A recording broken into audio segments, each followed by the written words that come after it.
I'm still voting for Biden Harris. I'm not going to let the debate performance erase everything he's done within these past 4 years. Jobs numbers, erasing student loan debt, the lowest number of African American employment last year, more Black businesses being formed under Biden, child tax credit. I mean, there's just so much going on under Biden that he did for us that nobody is touting. The infrastructure bill, which means roads, bridges, all being repaired.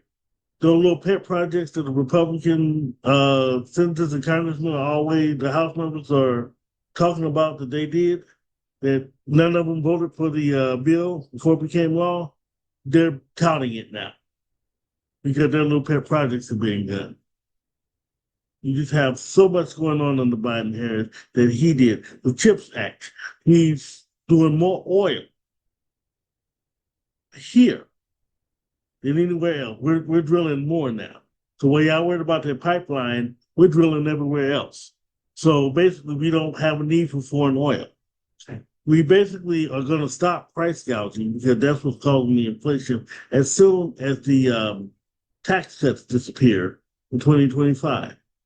For those who say Biden waited till late to pander to African American, though he did give a student debt, though he did allocate money for Black businesses, which, again, I've seen the increase in Black businesses under Biden. Either businesses have been coming up new or people have been getting money to expand their businesses, new locations, better equipment, the works. I want to read something that he signed on day one. And this is the precursor for everything he does for Black folks. On his first day, Biden signed Executive Order 13985, advancing racial equity and support for underserved communities through the federal government, which directs agencies to conduct equity assessments of select programs to determine whether underserved communities face systematic barriers to accessing benefits and opportunities. In other words, with every law, like the CHIPS Act, the Rescue Plan, and the Infrastructure Plan, there are provisions for minorities, including us, such as money to HBCUs, which Biden has given the most money to the tune of $16 billion. There was money in there for that student loan debt. There was money in there for Black businesses. Like I said earlier, the number of Black businesses have grown under Biden.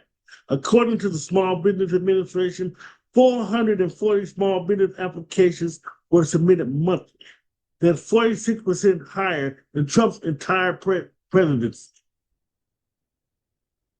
So don't tell me what he has or hasn't done. There's opportunities for us because of him.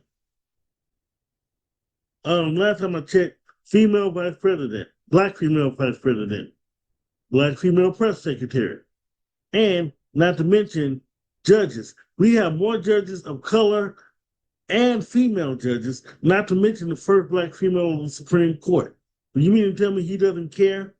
Stop talking about that damn crime bill because most of us voted for that crime bill because we had a lot of crime. Sorry, but that's my opinion.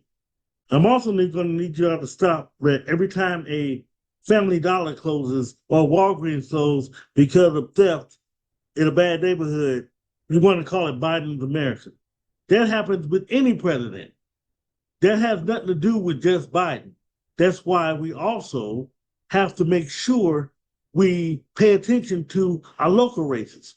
That's one of the biggest mistakes we make. We never pay attention to midterms. We never pay attention to local races. And I'll get into that in a minute because, in fact, no, there'll be another Gripe. And I'm also going to explain to you how not voting midterms also messes us up. And I'm confident the next 4 years of Biden Harris is going to be 10 times better than the first 4 years.